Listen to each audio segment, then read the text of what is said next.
Welcome to another edition of the Black Bears Report. Makes a move and he scores! Your host, Hockey TV voice of the Maryland Black Bears, Alex Utano.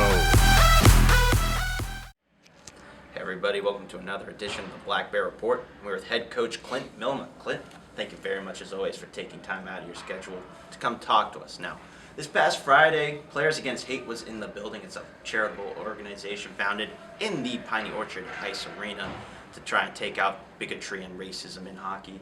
What do you see your role as a coach to play your part and to get bigotry and racism out of hockey?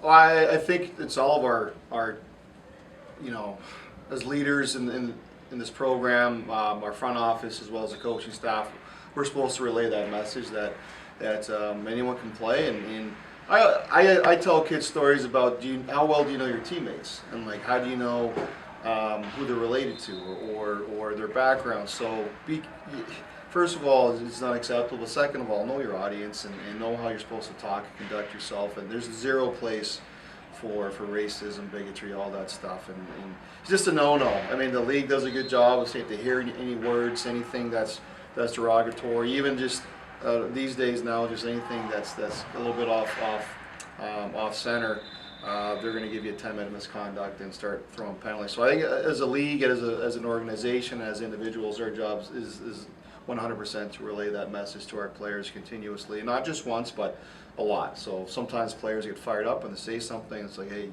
got to watch what you say. So we give them warnings, and sometimes in leagues, kids do get suspended for it. So it's all of our job.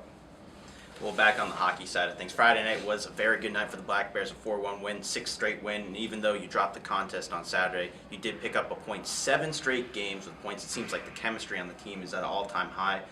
What do you attribute this to, and who are the leaders in the locker room bringing everyone together? Our room, the young guys as well as the older players, no one seems to be afraid to talk, and that's a testament to our older guys and allowing the kids to have a platform to speak their mind as well. So guys like Logan Cons, Jackson Starrett, Reichus Mountain, like they're just good at being inclusive for one. You don't see guys kind of go off in separate directions. It seems like they're all enjoy being together, and on the road you see it. You don't really see the cliques where he only hangs out with this guy or these two. You kind of see a mix-up of guys at different days. It depends. So that's a testament to the character in the room, but also once again the mandates of our program as coaches and scouts is these are the types of people we want, not just players but people we want to have in our room. And we got 6 to 7 months being around each other. We want the right people, and you're right, the chemistry is good, and it's something you can't manufacture. It's something that does take a bit of time, and I give credit to our captains for doing a good job of like I said, being inclusive and making the room easy to be in. Well, you look to continue the recent home success with this 3-week road trip coming up. You're facing the Wilkes-Barre Scranton Knights. You held them to 1 goal the last series you faced them. What's going to be the key factor to take the success you found at home up to Wilkes-Barre Scranton? Well, it's the same thing I thought we did at home, was took a road game and applied it at home, and now it's just being consistent and convincing our players that doing the same thing over and over and over is okay. You don't have to change it. Having success doesn't mean change. It means keep buying in and doing what makes it successful. So we're, with the video work we do in our individual meetings, we're just reminding them this is what makes you successful as an individual, and here's how we're successful as a team. And yes, some days you don't want to do the same thing, but if you want team success, keep doing what we're doing and don't change it. And the thing is, once again, when we do need to change, we've got some things up our sleeve that we do work on. So if we want to make adjustments and add something new, we have it. So we're not going to tip our hat to our opponents yet and show them everything. We're going to keep doing what we're doing. And to be honest, it's a pretty simple game plan. And the hardest thing as coaches at this level is to convince kids simple is really, really the best way to play.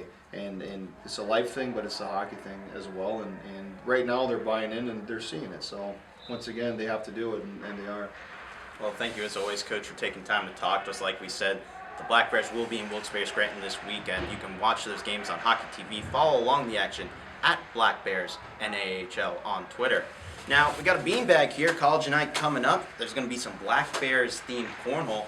Coach, if you could pick anybody, whether it's a staff, player, to be your partner in cornhole, who'd it be?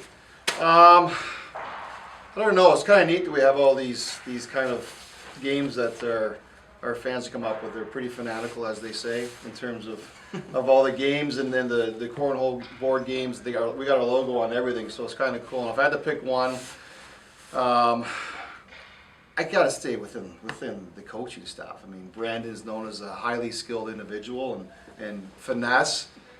Very good skill for a big man. So I'm telling you, he's the guy I'd pick 100%. All right, everybody, look out for Coach Milmuck and Coach Godkin facing off in cornhole. That'll come after the 3-week road trip. Again, you can follow along the Black Bears action on the road at Black Bears NAHL.